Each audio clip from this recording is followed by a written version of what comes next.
各位弟兄姊妹平安，我哋繼續嚟睇哥林多後書，今次已經嚟到第6講啦，就由哥林多後書第11章一路去到13章，咁就完結咗哥林多後書。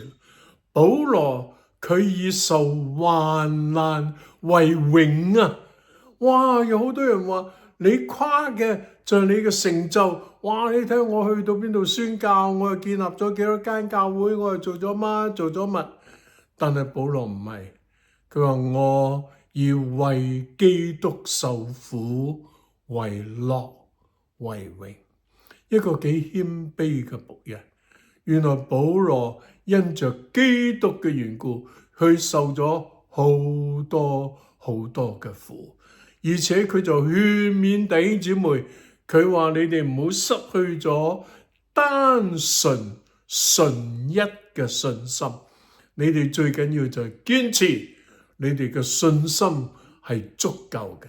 信就所望之事嘅實底，係未見之事一個嘅確據嚟嘅。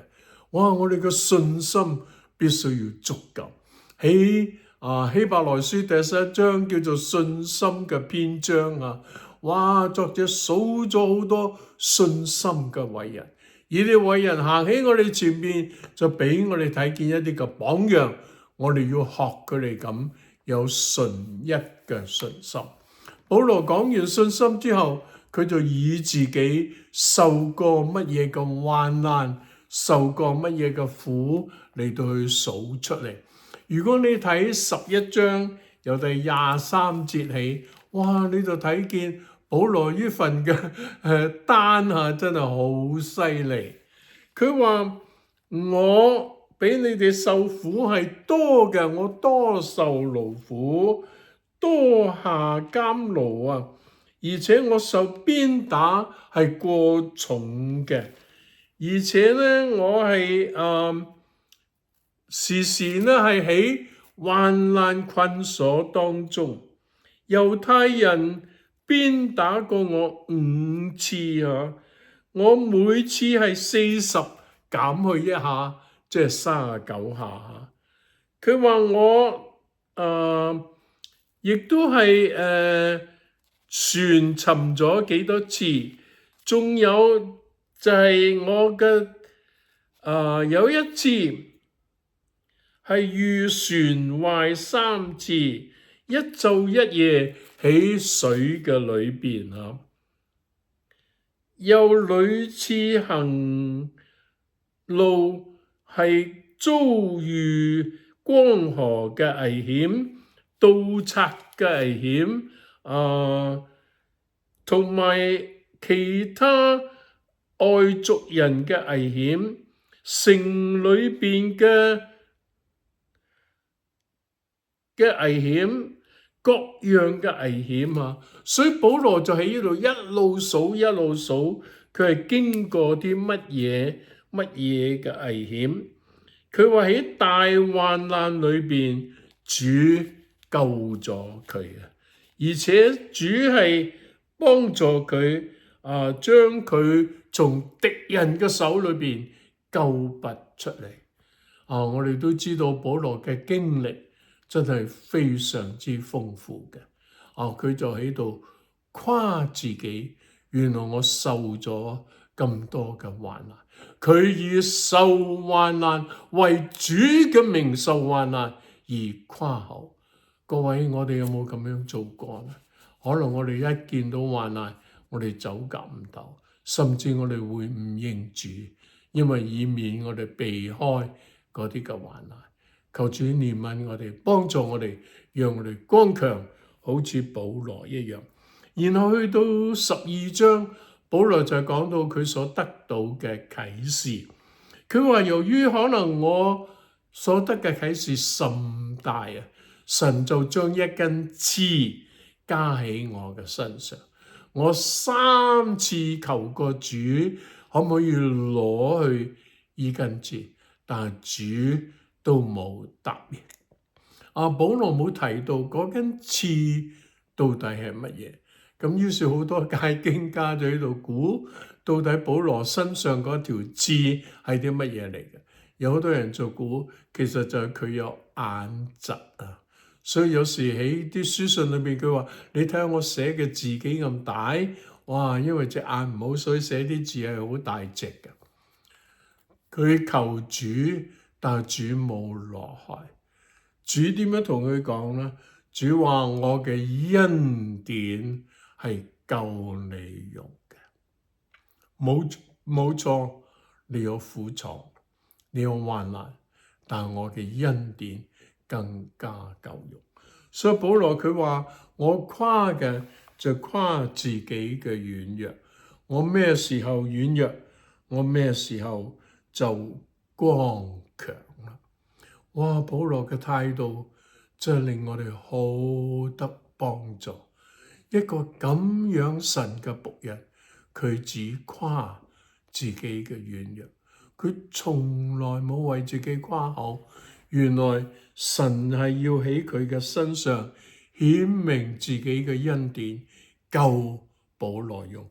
佢話免得我誇口啊！原來神要保羅你唔好牙擦擦啊，因為我嘅恩典係承托住你嘅。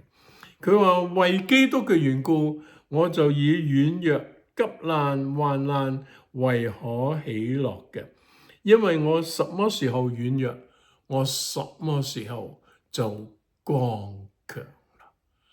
哇！保羅嗰種態度，佢承受苦難，但神俾佢有一份嘅韌力啊，可以托得住呢啲身體上面嘅苦痛，各樣喺外邊嚟嘅患難，而叫佢能夠為主做美好嘅見證，有力嘅見證。我哋今日都可以成為耶穌基督有力嘅見證人。所以保羅就係我哋嘅榜樣，佢自己經過好多種各樣嘅苦楚，但喺佢身上仍然以主為樂，顯出基督嘅香氣。好，去到第13章就哥林多後書最後一章，就保羅話我第3次要去你哋嗰度。保羅真係好愛哥林多呢間教會，所以好多學者都話保羅其實寫咗3封信。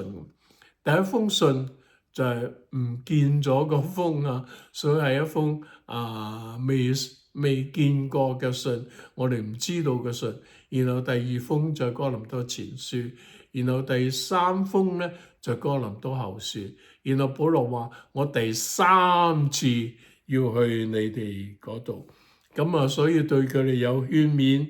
然後去到13章嘅11節，保羅就話：我保羅末了嘅話，就要你哋兄弟們都喜樂，要做完全人啊，要受安慰，要同心合意，要彼此和睦，如此。仁愛和平嘅神必常常與你們同在。保羅語重心長嘅勸呢班嘅弟兄姊妹，佢話你哋要喜樂啊，要做一個完全人，即係喺行為上要有美好嘅見證，要完全全達到一個好高嘅標準。我哋千祈唔好定一個好低嘅標準，我哋嘅標準要拉到好高嘅。哇！咁高嘅標準，我努力去做，我嘗試去做，我靠住主嘅恩典，我能夠做得到。所以各位，我哋都要做完全人啊，要喜樂，要同心合意，然後彼此嘅和睦，唔好爭吵，要和睦。然後咁樣仁愛和平喜樂嘅神就必在我哋中間，叫我哋可以呢見證佢，得着佢嘅恩典，得着佢嘅賜福。我哋嘅神係一位祝福我哋、帶領我哋嘅神。所以保羅喺呢一卷書結束嘅時候係一個嘅 blessing， 係對佢哋一個嘅祝福。求主都幫助我哋今日努力做一個完全人。喺我哋嘅生命裏邊，我哋都活出主嘅樣式，見證我哋嘅主嘅榮美，叫榮耀歸俾我哋天上嘅神。願神賜福俾各位。